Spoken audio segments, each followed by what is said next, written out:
Espace 2. Bonjour, une odyssée domestique. Cette semaine, dans Musique en mémoire, Intermezzo, opéra de Richard Strauss. Soyez les bienvenus.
Bonjour Bertrand Roulet.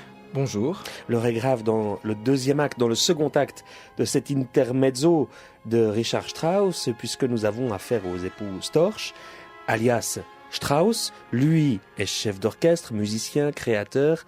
C'est Robert. Elle, sa femme Christine, est un peu acariâtre, a un début d'aventure avec un baron Lumaire qui est une espèce de bellâtre. Et puis à un moment donné, Christine intercepte un billet qu'elle croit destiné à son musicien de mari, un billet signé d'une cocotte. Et ça y est, la décision est prise, où nous en sommes au début de cette 5e émission. Elle va le quitter, elle demande le divorce. C'est un fracas épouvantable dans la vie de ce musicien calme qu'a été Richard Strauss, puisque Storch et Strauss, c'est bien la même personne dont il s'agit. C'est un épisode de la vie réelle. De la vie réelle de Strauss. Oui, et une femme qui avait écrit un nommé Stransky ou Straussky, et puis qui s'était trompé d'adresse. Et pour le moment, il reçoit ce télégramme, il n'a pas pu parler avec sa femme. Il ne comprend absolument pas ce qui lui arrive. Oui. Et c'est vraiment, c'est le sol qui souffre sous ses pieds. C'est une secousse sismique. C'est la perte de tous les repères. C'est la catastrophe. Tout ça sur une scène de tempête où il est à Vienne. Il a interrompu sa partie de cartes. Il a l'impression de vivre un cauchemar. Oui. C'est comme ça qu'on en était resté hier. Alors musicalement, qu'est-ce qui va se passer pour la fin de cet opéra ? C'est un bouleversement vraiment comme un raz-de-marée, un tsunami orchestral, oui, à partir de cette signature musicale sur son nom. Richard Strauss ou de Robert Storch, etc., qui devient maintenant, par une duplication,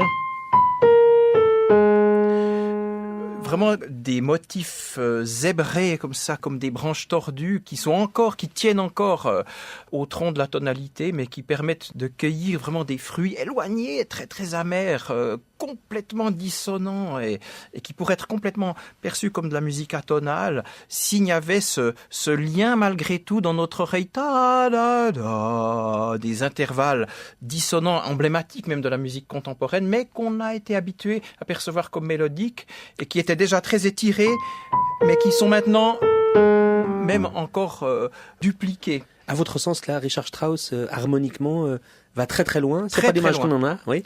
C'était vraiment le père de la grande modernité du XXe siècle, bien avant Stravinsky et Bartók, en 1906, en 1909, et il a été le premier à faire vraiment à grande échelle une musique néoclassique, bien avant les courants néoclassiques. Et vraiment, si on considère moins important Ariel Naxos ou Georges Gentilhomme, et qu'on s'agenouille devant Pulcinella de Stravinsky, c'est une question de marketing, j'ose dire, de la part de gens comme Sermet, c'est une question partition. On peut voir les choses, il y a différents points de vue qu'on pourrait développer tout à fait autrement si on referme les manuels de musicologie. Oui, en tout cas là, cette semaine, vous multipliez les exemples, Bertrand Roulet, où l'on découvre vraiment harmoniquement, mais vraiment le nez dans la partition et l'oreille très très près du piano, à quel point il va extraordinairement loin sur un cheminement moderniste. Et qui était même l'idée d'un opéra réaliste, même encore nouveau de la part de ce vieux monsieur qui a été un équivalent d'un continuateur de Schumann, de Schubert, de Wagner, et qui en plus a été un père du modernisme, et qui continue dans les années 20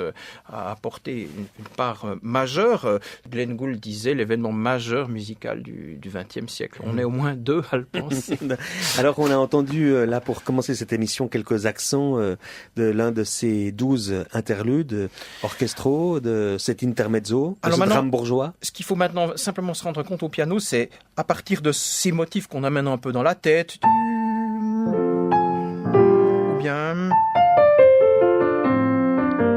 ou bien le motif de la catastrophe, la réception du télégramme, de voir simplement cette perte de repère tonal.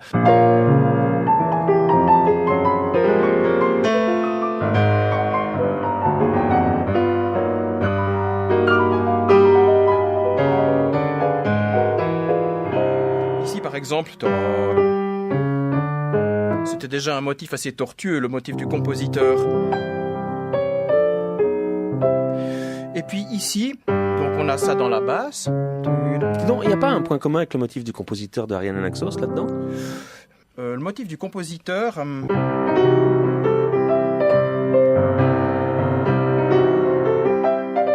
c'est quand même assez différent. D'accord, mais vous l'avez quand même par cœur et complètement sous les doigts. C'était juste pour vérifier. Alors, en fait, si on regarde ici, on a en même temps, dans les parties aiguës,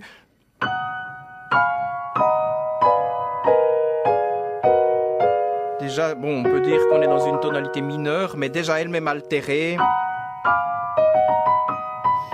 avec cette note. Et cette partie-là même existe en décalage, elle est déboîtée.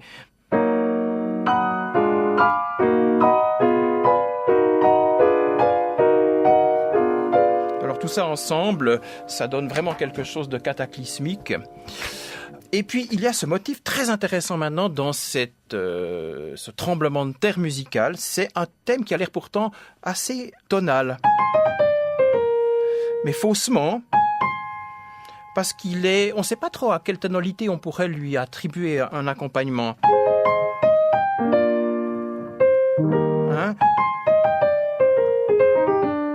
Et avec son apparente clarté, il surnage au milieu de ce chaos, mais c'est une lumière qui n'a rien de rassurant. C'est plutôt comme la lumière d'un éclair ou comme la chaleur d'une fièvre.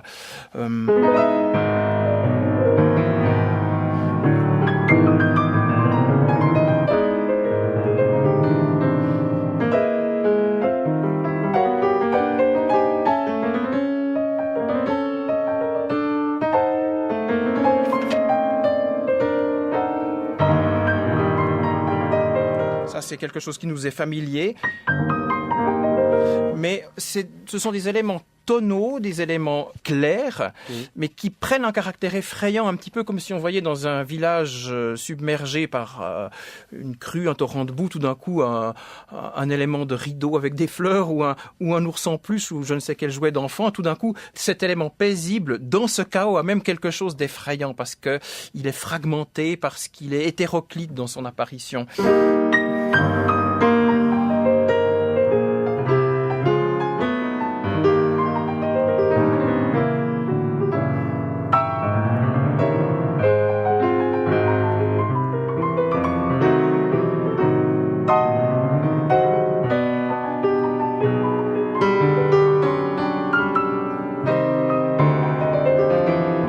On a quand même évidemment des repères tonaux de temps en temps tout de même.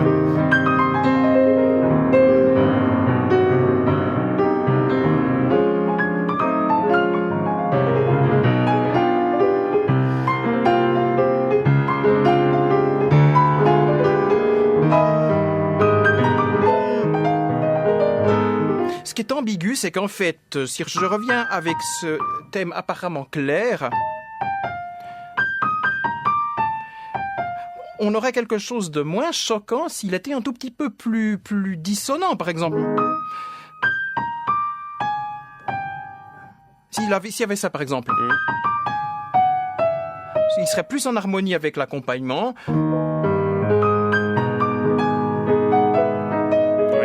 Mais justement, c'est vraiment cette image tout d'un coup d'un élément tonal qui fait...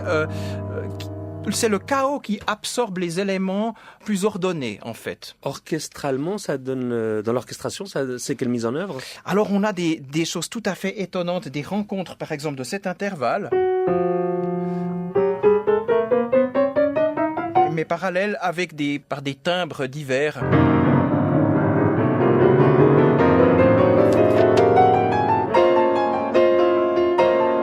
On arrive, par le fait que les accords sont très écartés,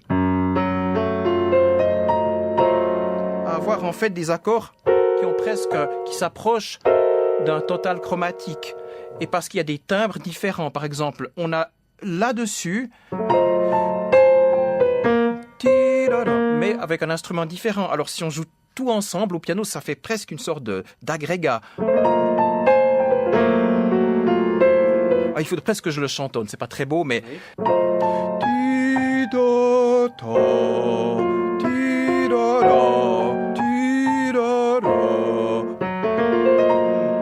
Et puis de nouveau des éléments comme des accords majeurs, comme quelque chose qui serait plus paisible, mais qui dans ce contexte prend un aspect orageux. Beaucoup plus inattendu qu'une grosse dissonance, finalement.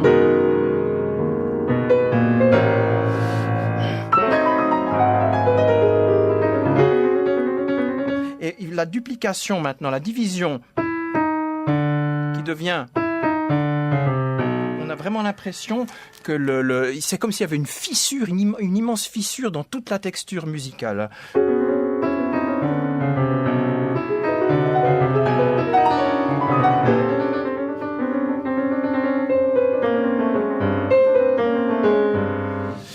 Mais c'est mis en œuvre avec l'orchestration qu'on a l'impression qu'on voit un cataclysme naturel néanmoins.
Zum Rasen werden. Ich schreibe. Ich telegrafiere. Keine Antwort. Wie am Nordpol. Und ich kenne das verfluchte Weibsbild nicht einmal. Den Irrtum muss ich noch aufklären lassen. Wenn ich nur überhaupt wüsste, was vorliegt.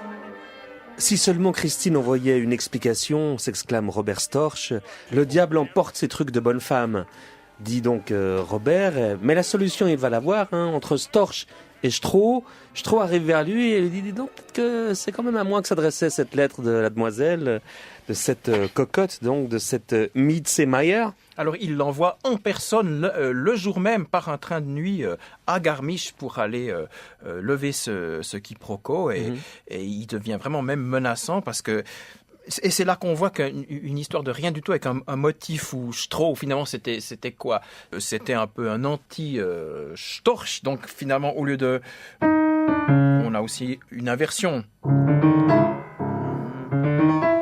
Et puis il disait la Mietzemeyer, c'est cette cocotte, oui, zozo, là, comme ça, une petite aventure. Alors Alors là, ça devient un élément qui est pris aussi dans la tornade générale.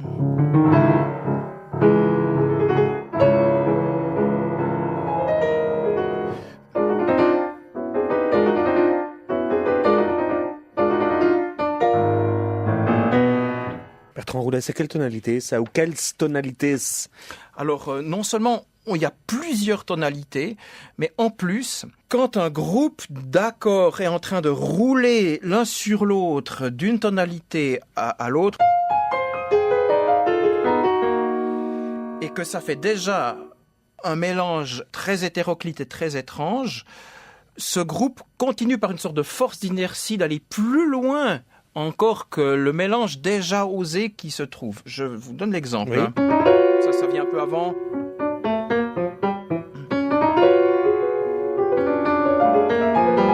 C'est ça, et mon exemple. Et voilà le commentaire dans les autres tonalités qui roulent d'un accord à l'autre. Alors le dernier de ces escaliers, il est, si on peut dire, dans le vide. Il est en dehors. Il n'accompagne même plus l'harmonie qui soutenait les escaliers précédents. Il était accompagné de ça, avec son accompagnement. Et ça, c'est encore une autre tonalité. Vraiment un principe de force d'inertie. Même principe. Ça, c'est tout à fait, si on peut dire, un pied en l'air, comme ça.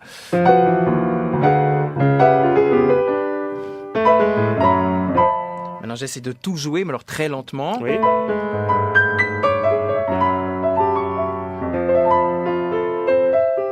Voilà. Ça, c'est vraiment un principe assez étrange.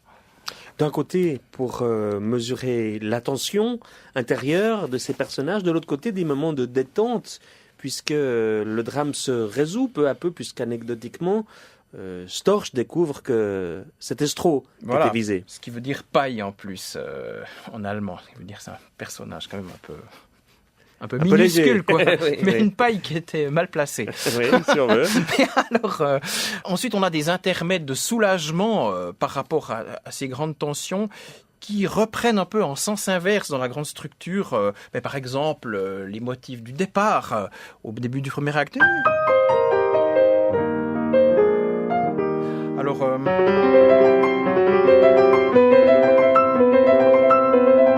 on entend évidemment des arpèges en sens inverse.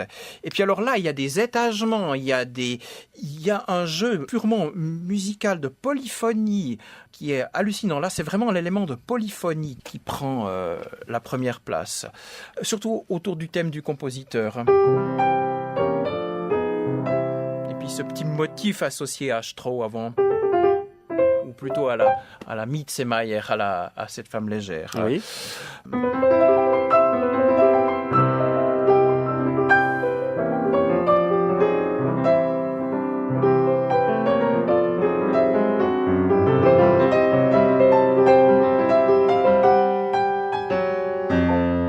Voilà qui vient ponctuer la fin de chaque phrase comme une sorte de respiration.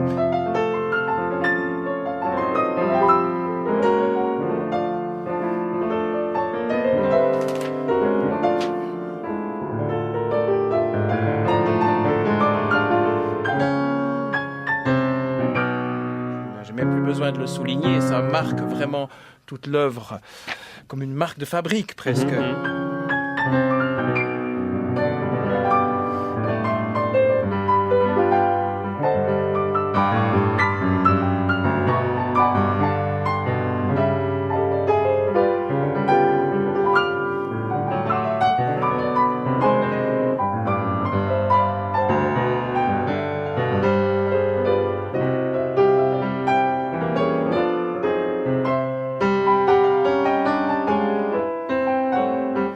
Ici, c'est vraiment le fait qu'on ait de la polyphonie et des lignes au deuxième plan qui permet d'avoir des gammes chromatiques qui semblent justifier des dissonances, des harmonies rares. Et pourquoi? Par le jeu de la polyphonie? Par le jeu de la polyphonie.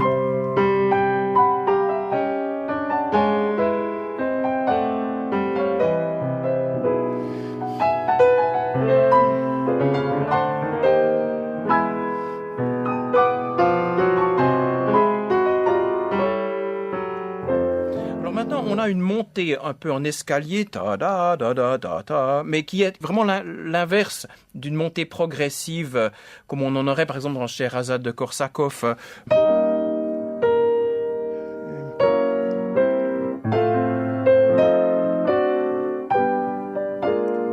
C'est téléphoner une minute à l'avance, quoi.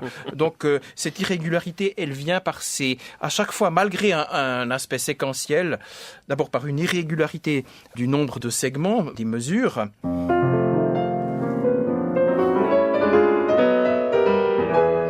Toujours le thème Richard Strauss, ta, da, da, comme une respiration entre chaque phrase.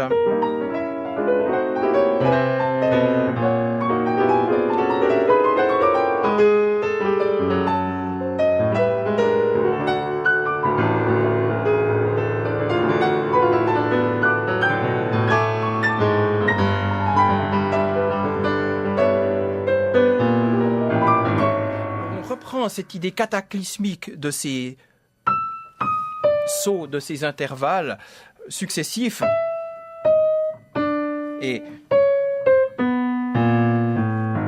mais c'est arrangé d'une manière cette fois tout à fait consonante.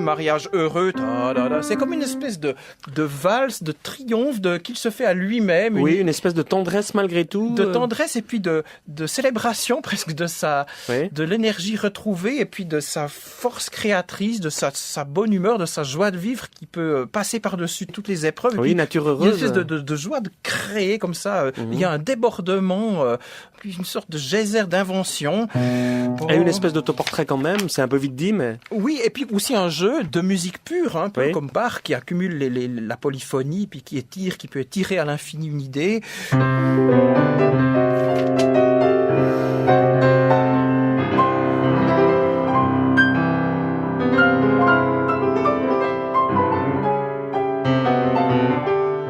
Toujours cet aspect canonique.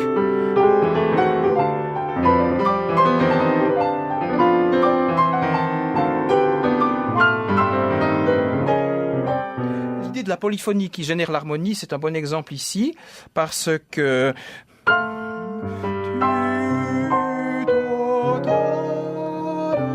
c'est pour ça qu'on peut justifier ces deux accords, parce que si on suit la ligne, c'est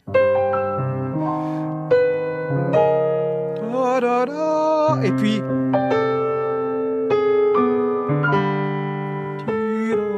donc ce sont des rencontres mélodiques.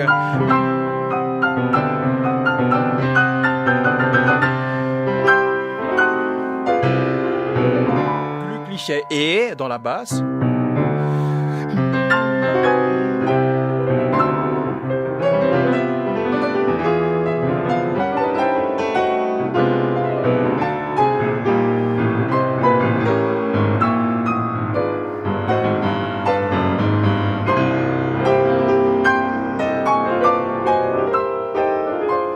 C'est une extension du thème du compositeur,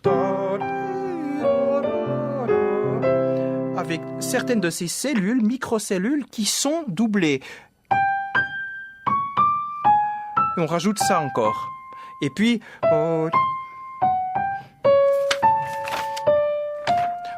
l'étire, il est étiré, rallongé.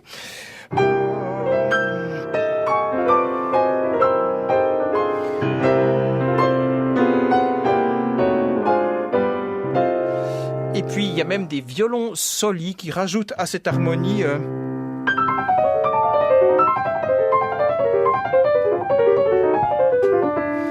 Donc, c'est vraiment riche, hein.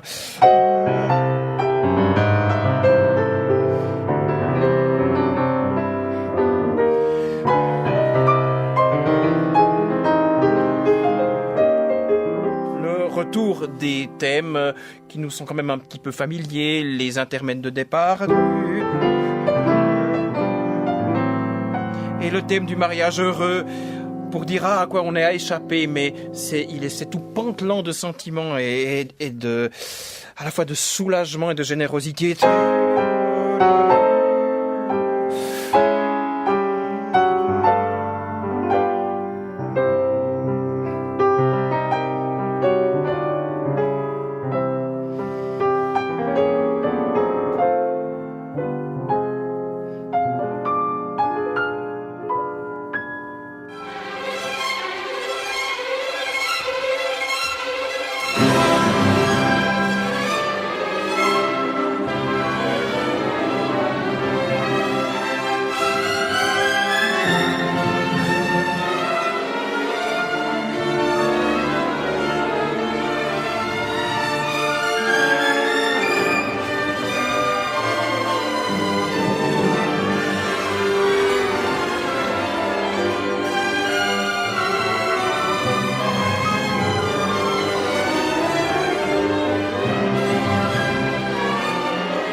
Non pas un hymne à la joie, Bertrand Roulet, mais un hymne à la créativité, à la force créatrice, en quelque sorte. C'est presque effrayant de voir que le temps qu'il faudrait pour analyser ce qui se passe musicalement dans ces intermèdes qui paraissent, finalement, qui sont des œuvres orchestrales en tant que telles. Il y en a 12, on rappelle, dans cet intermezzo. Si peu connues, et puis qui sont, même du point de vue de l'histoire de la musique, porteurs d'une telle invention. Qu'est-ce que ça veut dire intermezzo ? C'est un intermède dans cette vie, voilà, un intermède dans cette vie de couple. Et puis peut-être l'idée qu'il y a beaucoup d'intermèdes d'orchestre voilà. aussi. Quand Christine fait les bagages pour déménager, parce qu'elle ne croit pas encore, elle n'est pas encore au courant de ce qui s'est passé, de ces quiproquos. Alors là, on a aussi des autres expériences, mais qui pourraient se trouver sous la plume de Bartók. Peut-être sans trop expliquer, le simple fait de montrer un petit peu au piano comment ça sonne, tout ce qui se passe. Allons-y. Ça nous donne déjà une idée de cette modernité. Oui.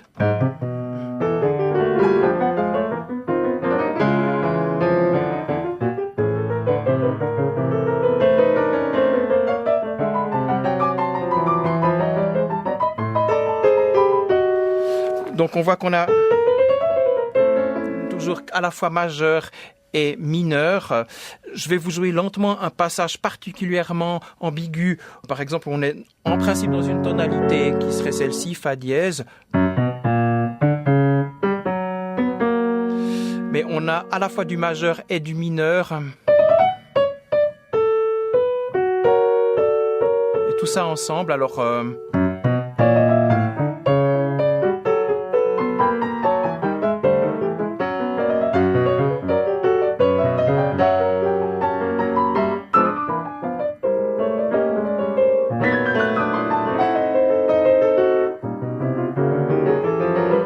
Là, ce sont plutôt des modes.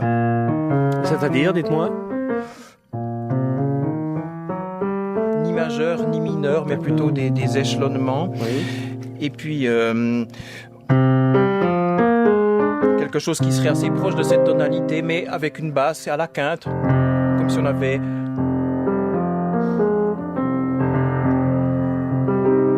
Au fond, si on s'appuyait sur un accord de quinte plus que ou deux tonalités ensemble.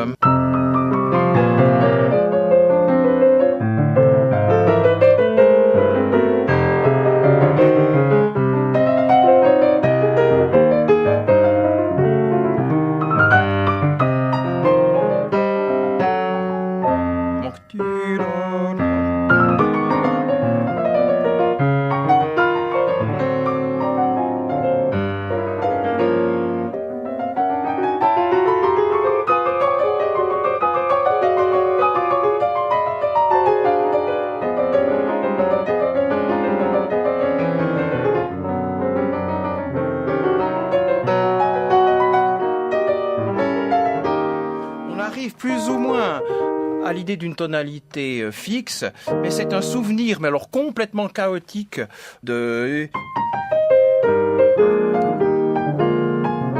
Quelle tonalité fixe? En mi bémol, c'était l'intermède qu'on a plusieurs fois écouté, qu'on a un peu dans l'oreille. Oui. Mais là, c'est comme quelques photos, quelques images qui se retrouvent pêle-mêle dans un chaos d'un déménagement subite.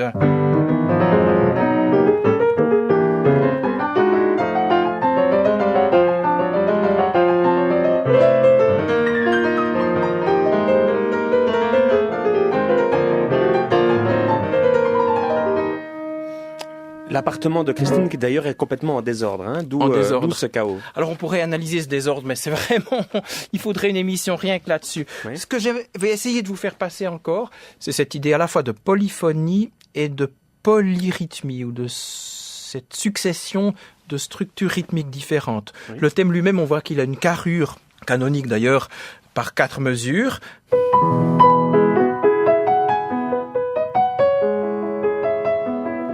Ça, c'est très carré. 1, 2, 3, 4.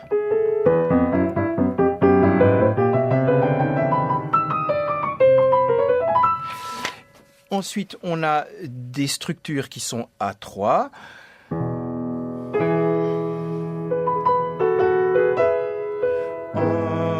2, 3, qui viennent en plus du travail polyphonique. Qui viennent se superposer, donc. Qui viennent se superposer.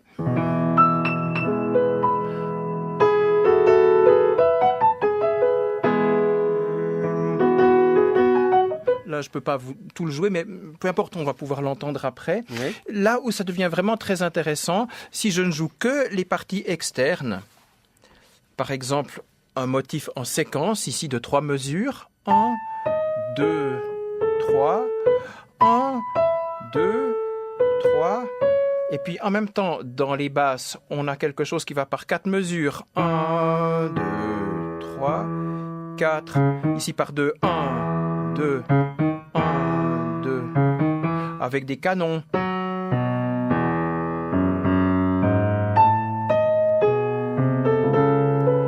Alors ici, notre structure à 3 à la main droite, notre structure à 4 dans la main gauche.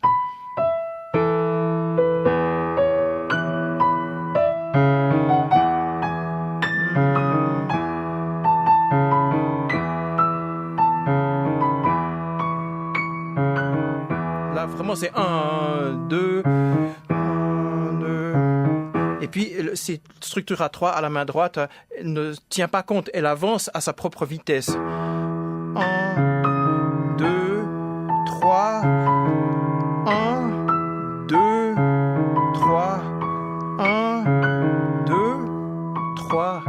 Excuse-moi, je suis un petit peu fastidieux, comme ça c'est pas très beau, mais j'essaye de montrer qu'il y a à la fois polyphonie Oui, je et comprends puis une incroyable polyrythmie. Alors ça donne une impression de fourmillement, non seulement des canoniques, harmoniques, et en même temps on sent qu'il y a avec énergie des groupes de mesures tout à fait indépendants des autres. C'est ça qui est peut-être différent d'une musique baroque, dont elle aurait en commun le goût peut-être d'une certaine rythmique, d'une certaine motorique et puis de la polyphonie. Je comprends bien. Je vous repose la question, la même qu'il y a quelques séances. Ça se bat à 1 avec la main gauche dans la poche? C'est très facile à battre malgré l'extrême complexité? Oui, parce qu'en fait, c'est des complexités sur plusieurs mesures. Et en fait, la mesure elle-même, elle est c'est un 6/8 assez 6 groupes de croches.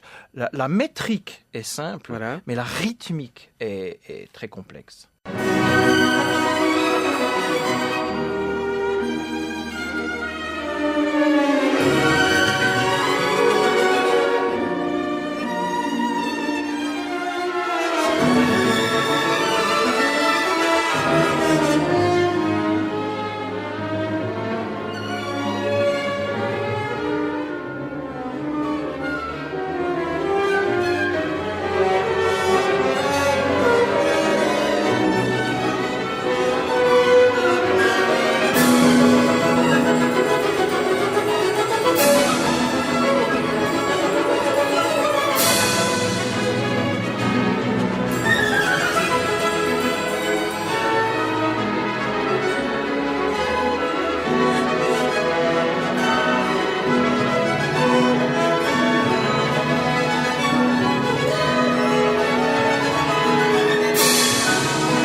Je vous lis l'argument, Bertrand Roulet. La salle à manger, décorée en l'honneur du retour de Storch. Christine est très excitée et ne songe qu'à aller à sa rencontre, mais elle se retient, lui tend froidement la main quand il se précipite vers elle pour l'embrasser. Elle lui dit qu'elle est lasse de lui, comme de tous les hommes, et qu'il peut s'adresser au notaire pour les formalités de divorce. Excédé, Storch lui répond par un long discours amplement mérité et tourne les talons. Alors, une scène qui paraît tout à fait anecdotique, le fait qu'il parte et qu'il claque la porte, en fait, ce sont 3 lignes qui disparaissent comme dans des vortex jusqu'à l'accord final avec la porte claquée et qui reprend un petit peu le motif ce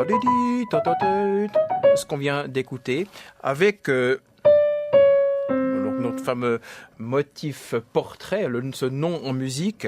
Alors, voyez la superposition de ces 3 éléments. Je fais la basse maintenant.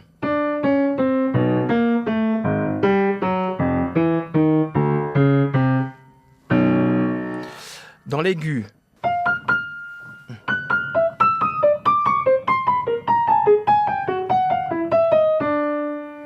Alors déjà les deux ensemble.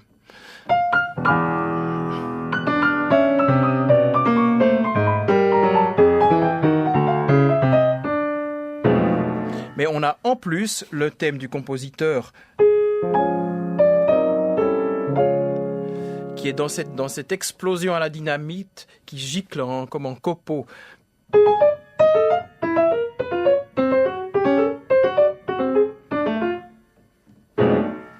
Alors tout ça ensemble, eh ben ça donne ça.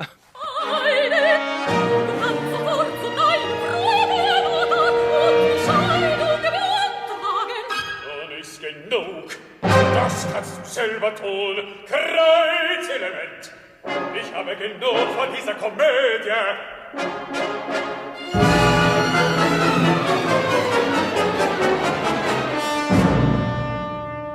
Ich hab's gewusst, dass es einmal so enden wird.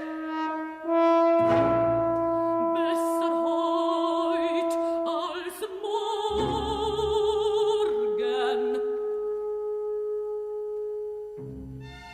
Da bin ich, gnädige Frau. Nun, was haben Sie ausgerichtet? Nicht viel, ich hatte keine Fotografie Ihres Gatten. allerdings. Die hatten sie vergessen, konnten sie aber in jede Buchhandlung kaufen. Daran habe ich nicht gedacht. Nun, und? Also, ich war bei der Dame. Dame! Ja, wie sie es nennen wollen. On prend au passage congé de ce baron infatué qui n'a pas plus de talent de Sherlock Holmes, puisqu'il est allé essayer de mener sa petite enquête sans succès. Désormais, il s'en va et n'est plus entre les époux de ce couple Storch.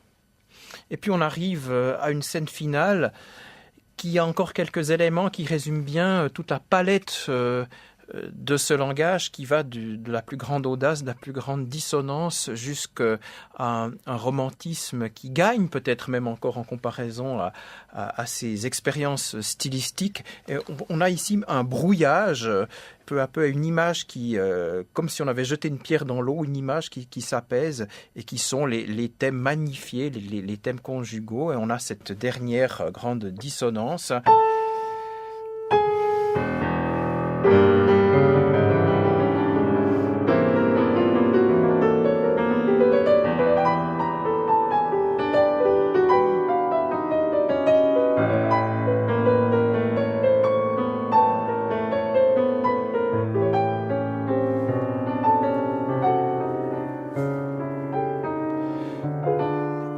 Thème glücklich et qu'on entendra ailleurs qu'à la fin, mais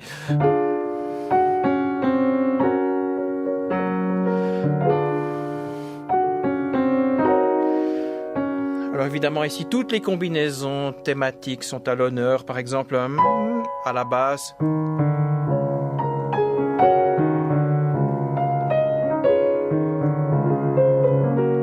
Le thème en six.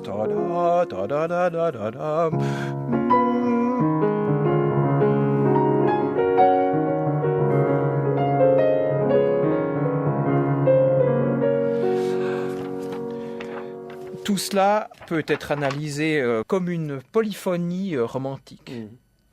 Avec la fin de l'anecdote et du livret, je parle sous votre contrôle, Bertrand. Christine, consentante, je ne te contredirai plus jamais, je serai aux petits soins pour toi, je ferai tout ce que tu veux. Je viens seulement de réaliser combien cela aurait été terrible de te perdre. Je crois que je n'aurais pas survécu. Robert, si rien qu'à cause de l'enfant, pense donc, l'enfant. Christine, c'est toi qui l'aurais eu. Robert, alors que j'étais dans mon tort. Christine, même, qui pourrait éduquer l'enfant aussi bien que toi, je ne l'ai reconnu qu'aujourd'hui. Alors que tu étais si fâché, un frisson m'a parcouru le corps. Beau, tu étais vraiment beau dans ta colère. Robert, allons, n'exagère pas de nouveau. Ils tombent dans les bras l'un de l'autre. Christine, tu es mon bon, pur et merveilleux mari. Je n'aime que toi seul, à jamais et pour l'éternité. Robert, pour réentendre cela, grand Seigneur, je n'aurais volontiers supporté plus. Christine, pardon pour tout. Robert, pour rien du tout, tu m'as fait tellement pitié. Christine, n'est-ce pas ce qu'on appelle un mariage heureux? Happy end. Alors, mais quel happy end aussi d'invention avec sur ce dernier mot, ce qu'elle dit, mariage heureux, c'est ça qui nous accompagne vraiment d'une manière solennelle, comme était solennelle à la fin de La femme sans ombre, la transfiguration du motif mortifère, de la pétrification, qui est donc de la mort, de notre mortalité.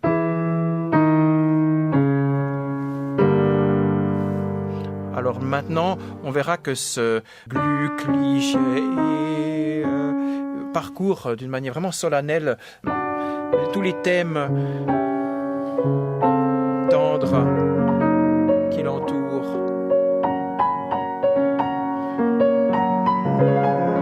Le thème du compositeur.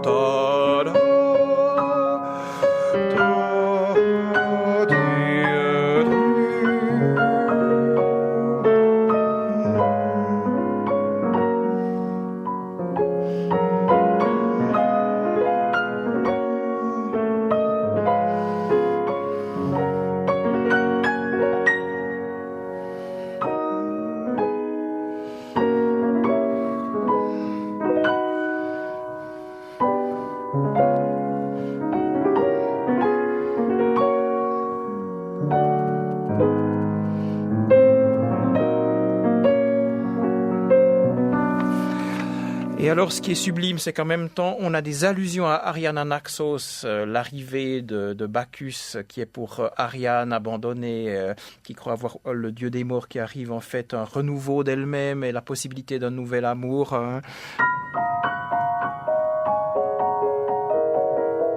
Dans Ariane, c'était...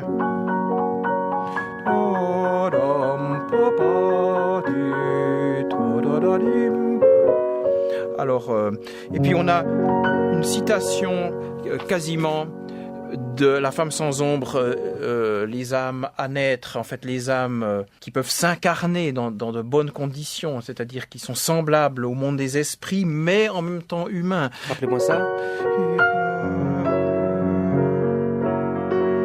En fait, c'est le thème Richard Strauss en même temps, mais vraiment harmonisé et présenté comme dans La femme sans ombre. Et puis le thème du compositeur que je souligne ici.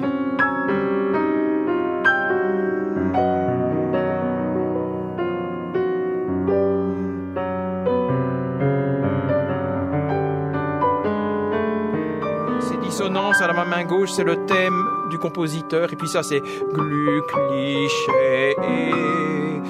qui est à deux voix qui s'entrelacent.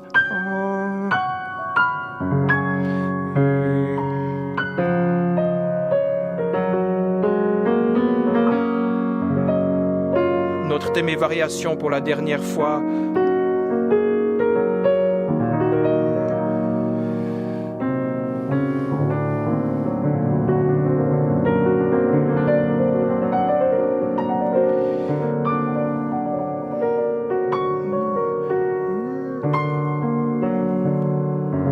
Ce qui est réitéré, c'est Glückliche.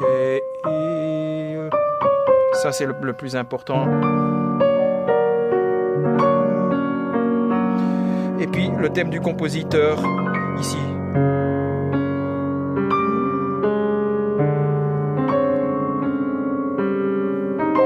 Comme des rivières qui finissent par se jeter dans ce fleuve immense,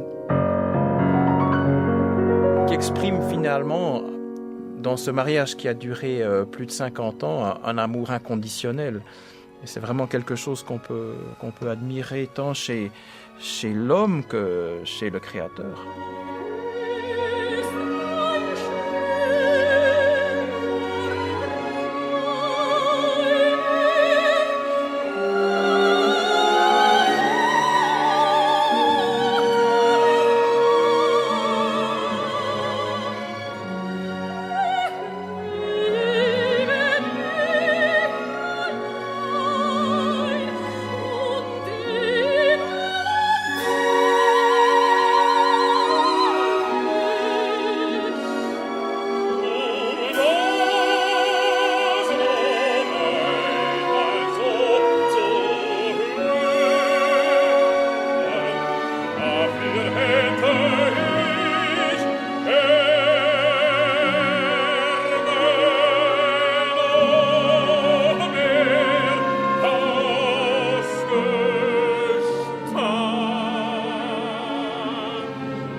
grand merci de cette analyse, Bertrand Roulet. Merci à vous. Vous avez, je pèse mes mots, ce génie très particulier d'éclairer la musique de votre savoir et de votre sensibilité. En même temps, quel luxe de vous avoir ici à ce piano pour vraiment donner toute sa dimension à cette partition. C'est pas une formule de style, vous revenez quand vous voulez, vous le savez bien. Merci beaucoup. Bon, on remercie aussi Gérald Diestan, à qui on doit la réalisation et la prise de son, Isabelle Watson pour son assistance à la production. C'est une proposition de Jolie Crider. À bientôt, Bertrand. À bientôt. Sehr wert und liebenswürdig bis. Nun ja, bis, also höre, weil jetzt zu meiner lieben Frau war. Wäre ich für ihn sorgen, in jeder Form, die du wünschest, ihn unterstützen. Ich wünsche ja nichts. Nun, wir werden sehen. Reden wir nun heute nicht mehr davon.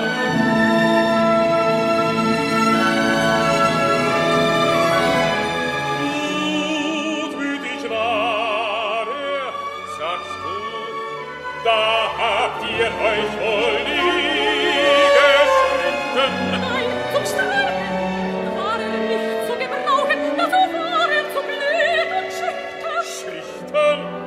Na, Doch, war schüchtern, sicher. zum Streiten taugen also wohl nur Hirnen. Nun ja, Menschen, die man genau kennt, sonst hat man ja einen interessanten Stoff. Es macht auch gar keinen Spaß. Na, für den Spaß danke ich schon.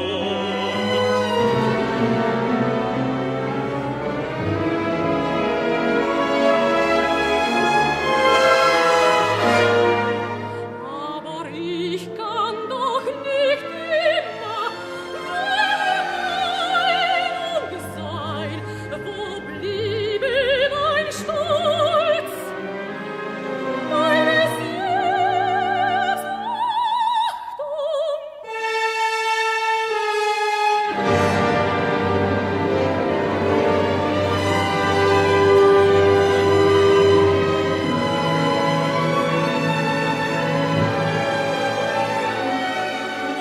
Die sollst du immer behalten als schönste Zierde. Ich bin zufrieden. L'affaire vous intéresse. Chaque émission de Musique en mémoire se commande au 026 323 24 24. Elle se podcast, comme on dit, désormais également. Et nous, c'est lundi que nous nous retrouvons dès 14h. Vous écoutez Espace 2 ? Il est 15h.